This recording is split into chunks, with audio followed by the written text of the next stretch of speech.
Monsieur, ce que je vais te dire, c'est que tu n'as pas le monopole du savoir. Tu n'es pas celui qui dit comment les choses vont se passer. Non, tu n'es pas celui qui dit comment les choses vont se passer. J'ai soutenu William, c'est ça un ami. Quand un ami a un problème, on le soutient d'abord. La première des choses, c'est on le soutient d'abord. Et je le soutenais quand on parlait de son travail. Maintenant, il y a la femme qui est venue montrer l'enfant et tout. J'ai regardé la vidéo pendant 1 heure. Qui ne peut pas être sensible, qui peut traverser cette vidéo-là sans avoir pitié de cette fille. Quand j'ai regardé la vidéo, j'ai appelé William. Après les photos qui sont sorties, j'ai dit William, tu n'as même pas besoin du test d'ADN. Cet enfant, c'est ton enfant. Nous, moi, mon premier fils, hein, on m'a annoncé la grossesse après 6 mois. Tu comprends un peu? Après 6 mois, on n'abandonne pas l'enfant. Et quand j'ai voulu refuser, ma mère m'a mis un truc dans la tête. On ne jette pas l'enfant. Même si ce n'est pas ton enfant, prends soin de lui. Tu comprends un peu? La preuve en est, quand une fille avorte en route, on vient porter l'enfant, prendre soin de l'enfant. Parce qu'on n'abandonne pas l'enfant. Déjà qu'on ne sait pas ce que sera cet enfant. Et puis encore, l'enfant là, c'est la tête de William, c'est nous. On n'a pas besoin de test d'ADN. Ou c'est bébé lune et bébé soleil. C'est les mêmes gens. Ils ont les mêmes têtes. J'ai dit ça à William. Maintenant, ça ne sert à rien. Regardez comment Valsero est méchant. Il dit qu'il faut qu'on le jette en tôle. On va le jeter en tôle, pourquoi? Vous connaissez ce que ces enfants sont capables de faire quand ils ont besoin du succès, quand ils veulent le succès. Quand une petite fille veut le succès, vous connaissez ce qu'elle est capable de faire. C'est quand elle ne trouve pas son compte qu'elle commence à aller faire les directs pour dénoncer. Mais quand elle a son compte, elle se tait pendant des années. Vous connaissez ce que nos artistes Bikouti, si on vous donne l'artiste, si on vous donne l'histoire de nos artistes Bikouti dans les studios de musique, avec les réalisateurs, hein, avec les beatmakers, vous n'en reviendrez pas. C'est ça le showbiz. Le showbiz, c'est alcool et sexe. Tu comprends un peu ce que je dis? Le showbiz, c'est alcool et sexe jusqu'aux États-Unis. Et quand tu es dans une maison de production, tu t'alignes, tu ne veux pas, tu bouges. Tu ne veux pas, tu bouges. On a vu le Jay-Z menacer Rihanna. On a vu le Jay-Z menacer les Chris Brown. On a vu les célèbres producteurs. Ouais, Tiwa Savage. Hein? Tu connais l'histoire avec Don Jazzy et tout. Tu comprends un peu? Quand tu es dans une maison de production, tu t'alignes. Tu veux le succès. Le mec qui te donne le succès, tu ne sais pas ce qu'il a traversé pour avoir le succès. Alors tu t'alignes. Si tu ne veux pas t'aligner, tu dégages. Ce n'est pas toi qui dois dire qu'on doit jeter en prison. Tu n'as pas qualité de le dire parce que tu n'es pas un exemple. Laissez les gens dans leurs affaires. J'ai une seule chose sur laquelle je peux dire yes en ce moment, hein, que William reconnaisse l'enfant et qu'il s'en occupe. Le reste là, c'est ses affaires. Chacun a son côté sale. Chacun a une vie sale parmi nous tous là. Chacun a une vie sale parmi nous tous là. Est-ce qu'un homme doit être gigolo? Non. Te voilà, tu es gigolo, c'est sale. Chacun a une vie sale parmi nous tous là. Et tu connais le showbiz. Ça veut dire que tu connais ce que toi aussi tu as fait aux gens. Là-bas, Mélène à Yaoundé, tu connais. C'est comme si Valsero ignore qu'on se connaît. Valsero, c'est un has-been depuis. C'est un has-been. C'est un has-been depuis. C'est Internet qui a encore venu le sauver là, comme tu vois là. C'est un has-been depuis des années. Donc tu arrêtes tes conneries. Tu arrêtes tes conneries. Tu n'es le dieu de personne. Ce n'est pas toi qui décide, qui dit qui est-ce qu'on envoie à Konengi. Non. Parce que toi-même, tu n'es pas un exemple. N'importe quoi. Donc maintenant, c'est que je niaise nage. C'est que je tire l'énergie de Cabrel. Ah, mon ami Cabrel, on souffre dans ce pays. On doit aller s'installer même en Afghanistan, un peu comme ça, même 2 ans, avant de revenir. Parce qu'on souffre. Nous sommes victimes de notre travail, de notre réussite. Parce que c'est ça le mot. La réussite au Cameroun, c'est un mythe. Ça effraie les gens quand tu réussis. On se pose des questions. Il a fait comment pour réussir et tout. À n'importe quoi. Je viens de composer une chanson pour notre prédateur, pour notre concasseur de boîtes en caca. Aujourd'hui, je vous prête un peu vos voix, mes fanounos. Vous êtes mes choristes. Acceptez-vous d'être mes metteurs de cœur? Pas Zoazoa. Joue-moi la guitare, dis donc. Allez, chantons. Hey Sangou, tu vas aller en prison.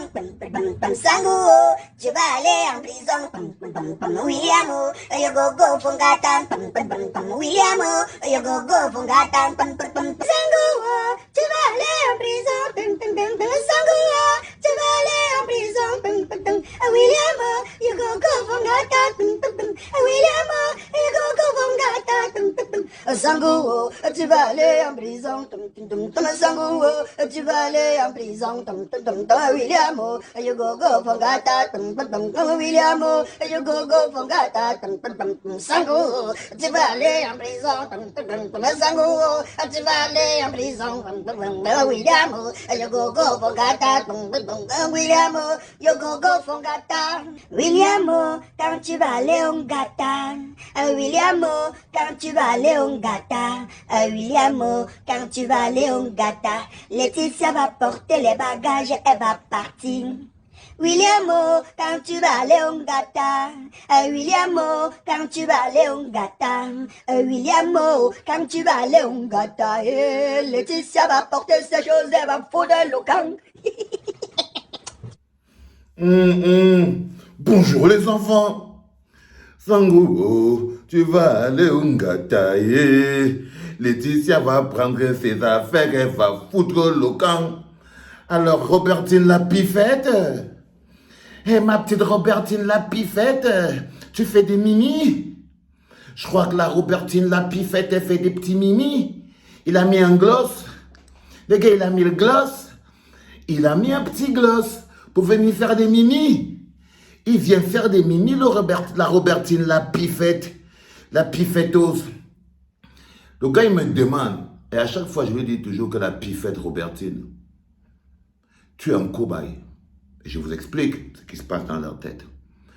La pifette déclare que vous connaissez ce que ces enfants sont capables de faire quand ils veulent avoir le succès. La pifette parle de vous, les jeunes artistes. Les jeunes artistes qui cherchent la main qui doit les aider. Les jeunes artistes qui sont dans les inbox. Des gens tous les jours, grand frère, aide-moi, grande soeur, aide-moi, grand frère, aide-moi. C'est de vous qui parle. Il dit que, est-ce que je sais ce que vous êtes capable de faire? C'est-à-dire que vous êtes capable de faire des trucs extraordinaires. Il va même plus loin. Quand une petite fille veut le succès, tu sais ce qu'elle est capable de faire? C'est-à-dire que le cassage du boule, ça c'est rien. Il démontre à quel point ils utilisent, comme des prédateurs justement, ils utilisent la vulnérabilité, l'envie. Parce que quand tu veux quelque chose, quand tu es un jeune artiste, tu es en situation de faiblesse. Et lui, il trouve ça normal. Tu es prêt à te battre et eux, ils utilisent le fait que vous soyez prêt à vous battre. Prêt à tout faire. Et comme le tout là, dans tout, vous ne savez jamais ce que vous pouvez mettre tout. Parce qu'entre les cassages de boîte à caca, les doigtages, les partout, les machins, tout ça là, quand il dit que vous êtes capable de faire des choses extraordinaires, c'est qu'ils sont déjà préparés. C'est qu'ils sont déjà préparés. Donc c'est à nous. Il vient nous demander que vous connaissez ce que ces enfants sont capables de faire quand ils veulent le succès. Et qu'il est fier de savoir qu'il vous piège. Il sait que comme vous voulez le succès, vous serez assujetti. Et le respect avec lequel il parle des filles. On parle des artistes, hein, des comédiennes, mais lui il parle des filles. Il les appelle les comédiennes. Il les appelle les filles. Il ne voit pas les comédiennes. Il voit des gens vulnérables dont il va profiter. Il voit des poids, il voit le njontot. Quand il voit une fille entrer dans le studio, il voit que le njontot. Il ne voit pas la chanson. Il n'entend pas que vous soyez là en train de chanter. Il n'entend pas que vous soyez... Tout ce qu'il voit, c'est le njontot. C'est tout. C'est tout. Et plus tu veux le succès, plus il sait qu'il peut t'amener loin. Vous avez écouté l'autre fille, la Brenda. Le mec qui dit, je vais passer par la malle arrière. Elle dit non, si c'est pour arriver là-bas, passe, défonce même la malle arrière, dégage même le capot de ça, je m'en fous, je vais aller à la télé. Quand vous voyez la mère Soleil, elle avait dit s'asseoir à parler aux enfants en disant que oh, on doit faire le test d'ADN. Tout ce qui est important pour elle, elle est capable d'ignorer la souffrance d'une mère. Il part plus loin. Si on vous raconte les histoires de nos artistes de Bikoutsi dans les studios, pour lui, tous les artistes de Bikoutsi, ce n'est que sont que les filles. Mais lui, c'est un bilingue. Il demande que, si vous savez les histoires que nos artistes de Bikoutsi sont dans les studios avec les réalisateurs et les beatmakers. Il dit que tous les artistes de Bikoutsi, pour enregistrer une chanson, doivent passer à la casserole.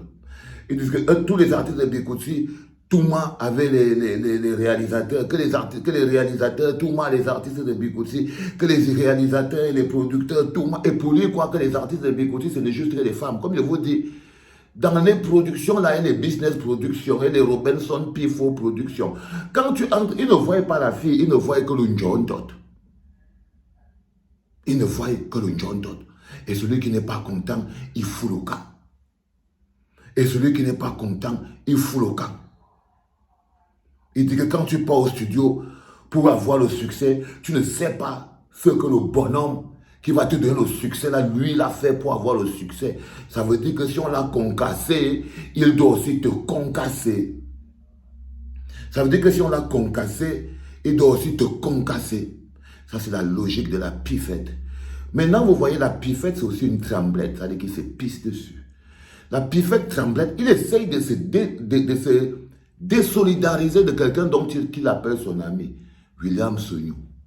C'est-à-dire qu'il dit, non, vraiment, quand lui-même il a vu ça, pour l'enfant, il faut que William Sognou, parce que lui-même il pense que William Sognou doit aller retrouver l'enfant là. Lui, vraiment, ce n'est pas normal et tout. Mais pour le reste, le cassage de boules et machin, comme je vous dis, c'est des histoires des complices. C'est des histoires des complices. Il flippe parce que Sognou va aller en prison. Et il sait que si Sognou pas en prison, lui-même, il va devoir y aller. Il sait que, il flippe parce qu'il sait que Sognou, il go fongata.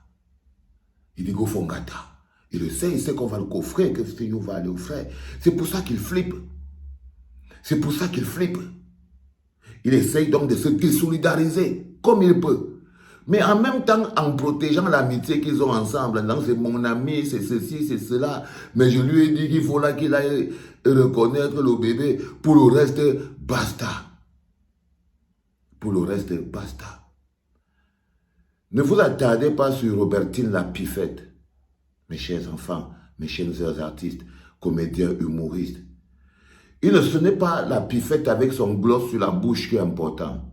Non. C'est la leçon. C'est la leçon derrière. Arrêtez d'attendre qu'on vous aide. Ne comptez sur personne. Comme ça, vous ne serez jamais dessus. Ne comptez sur personne. Comme ça, vous ne serez jamais abusé. Sortez du cliché, quelqu'un et quelqu'un derrière quelqu'un, c'est faux. Il y en a qui se construisent tout seuls. Construisez-vous tout seul au point où quand quelqu'un va venir vers vous, il vient chercher son intérêt. Quand vous partez, quand vous courez vers la production, laissez la production venir vers vous. Faites parler votre talent et laissez la production venir vers vous. Parce que si jamais vous n'avez pas de talent, mais vous partez vers la production, ou alors vous fonctionnez avec une production qui ne cherche pas les talents, mais cherche des vulnérables, vous êtes compliqué. Deuxième chose, quand vous partez laver le sol chez un producteur, quand vous êtes le manager, vous êtes l'artiste très gentil, disponible pour le manager, c'est toi qui peux acheter ses clopes, c'est toi qui nettoies son sol, tu t'occupes de ses enfants, tu montes dans sa voiture, il est toujours devant, il te prend, dès que tu fais ça, tu ne vas jamais t'en sortir. Il va te dire que tu es humble, parce que tu laves ses banlons. Il va te dire que tu es humble, parce que de Touma. Il va te dire que tu es humble parce qu'il peut t'envoyer faire n'importe quoi. Il va te dire que tu es humble pour ça. Il va dire que toi tu es un artiste humble et pour ça il va te produire. Il y a un gars là-bas à Douala, vous avez vu le petit black à la rue, qui frottait le sol chez Tony Nobody, non? Jusqu'à aujourd'hui il frotte encore. C'est l'exemple qui est venu dans ma tête directement. Je me rappelle aussi à une époque, DJ Billick faisait laver le sol aux rappeurs chez lui. Lui-même, il est là où il est en ce moment. Les autres rappeurs, la frottent le sol à côté encore. Ils n'ont jamais eu de rebelles. Ils ont eu un seul rebelle, c'est le général. Ok? Ne comptez pas sur les autres. Si vous comptez sur les gens, vous risquez d'être déçus. La Pifette, tu peux faire ce que tu veux. William, il va aller au Ngata. il va aller au Ngata. Point barre. C'était papa.